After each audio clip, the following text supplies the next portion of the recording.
Hello, my loves. I hope you're having a good day. Today I'm going to read chapter 9, which is called The Message. I'm looking forward to our discussion. Tomorrow on Zoom, I'll be sending the link out in a little while once I'm done uploading this. But for now, here we go. Chapter 9, The Message. On the way to Mary Lou's, Phoebe said, "Mary Lou's family is not nearly as civilized as ours." "In what way?" I asked. "Oh, you'll see," Phoebe said. Mary Lou Finney and Ben Finney were both in our class at school. At first, I thought they were sister and brother, but Phoebe told me that they were cousins and that Ben was living with Mary Lou's family temporarily. Apparently, there was always at least one stray relative living at the Finneys temporarily. It was complete pandemonium at the Finneys. Pandemonium is such a good word. It means like, oh my goodness, crazy chaos.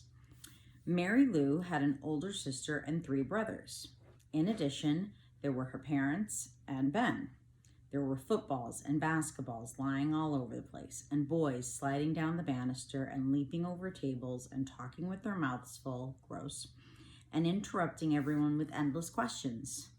Phoebe took one look around and whispered to me, "Mary Lou's parents do not seem to have much control over things."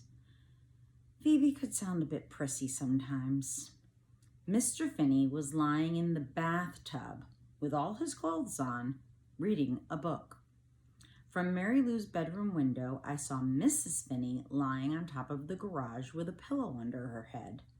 "What's she doing?" I asked. Mary Lou peered out of the window. "King of Kings.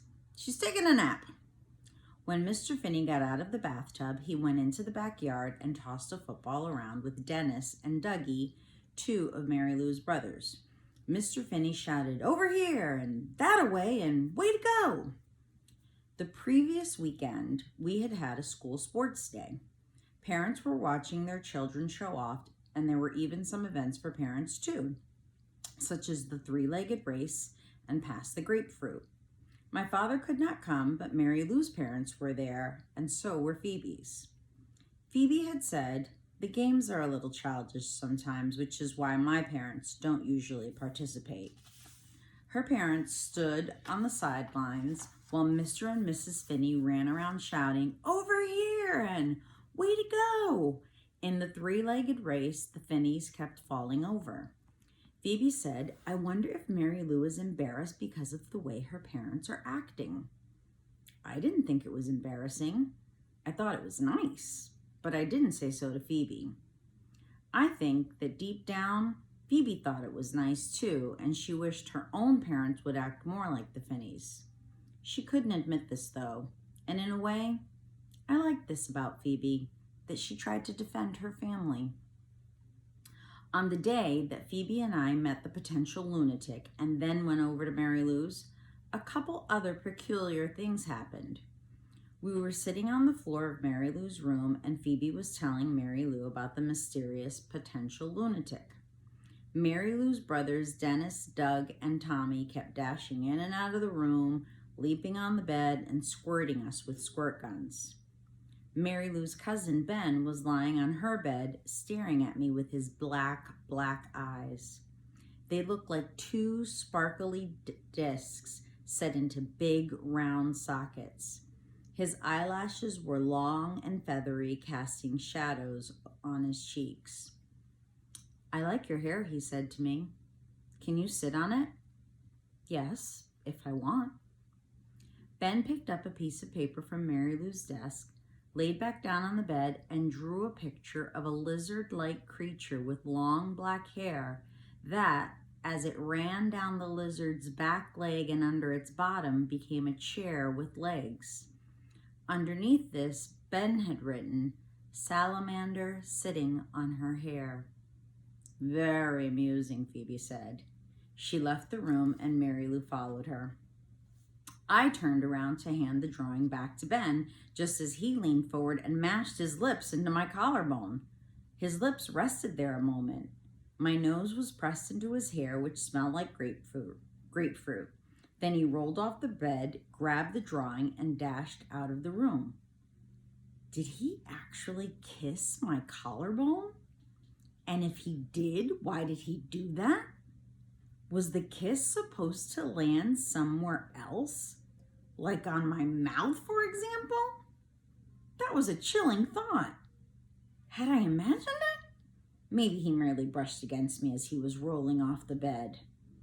On the way home from Mary Lou's that day, Phoebe said, "Wasn't it, well, loud there?" I didn't mind, I said. I was thinking of something my father once said to my mother. "We'll fill the house up with children. We'll fill it right up to the brim." But they hadn't filled it up. It was just me and them, and then it was just me and my father. Boys and girls, we read that Sal's mom was pregnant. Remember in the chapter where her father left them flowers? It said that mom was pregnant. My question is, where's the baby? Did the mom go off and take the baby with her? What's going on? When we got back to Phoebe's house, her mother was lying on the couch, dabbing at her eyes with a tissue. "Is something wrong?" Phoebe asked. "Oh, no," Mrs. Winterbottom said. "Nothing's wrong." Then Phoebe told her mother about the potential lunatic who had come to the house earlier. This news upset Mrs. Winterbottom. She wanted to know exactly what he had said and what Phoebe had said and what he looked like and how he acted and how Phoebe acted and on and on. At last, Mrs. Winterbottom said, "I think we had better not mention this to your father." She reached forward as if to hug Phoebe, but Phoebe pulled away. Later, Phoebe said, "That's odd. Usually my mother tells my father absolutely everything." Maybe she's just trying to save you from getting into trouble for talking with a stranger. "I still don't like keeping it a secret from him," Phoebe said. We walked out onto her porch, and there, lying on the top step, was a white envelope. There was no name or anything on the outside. I thought it was one of those advertisements for painting your house or cleaning your carpets. Phoebe opened it. "Gosh," she said. Inside was a small piece of blue paper, and on it was printed this message: "Don't judge a man until you've walked 2 moons in his moccasins." "What an odd thing," Phoebe said. When Phoebe showed the message to her mother, Mrs. Winterbottom clutched at her collar. "Who could it be for?" Mrs. Winterbottom asked. Mr. Winterbottom came in the back door carrying his golf clubs. "Look, George," Mrs. Winterbottom said. "Who could this be for?" "I couldn't say, really," Mr. Winterbottom said. "But, George, why would someone send us a message?" "I couldn't say, Norma. Maybe it isn't for us." "Not for us," Mrs. Winterbottom said, "but it was on our steps." "Really, Norma, it could be for anyone. Maybe it's for Prudence or Phoebe." "Phoebe?" Mrs. Winterbottom asked. "Is it for you?" "For me?" Phoebe said. "I don't think so." "Well, who is it for?" Mrs. Winterbottom said. She was awfully worried. I believe she thought it came from the potential lunatic. So, that's message number 1 of 4 that they're going to get. Or is it more? Right now I can't even remember. But what did you think of that? And what did you think of Mary Lou Finney's house?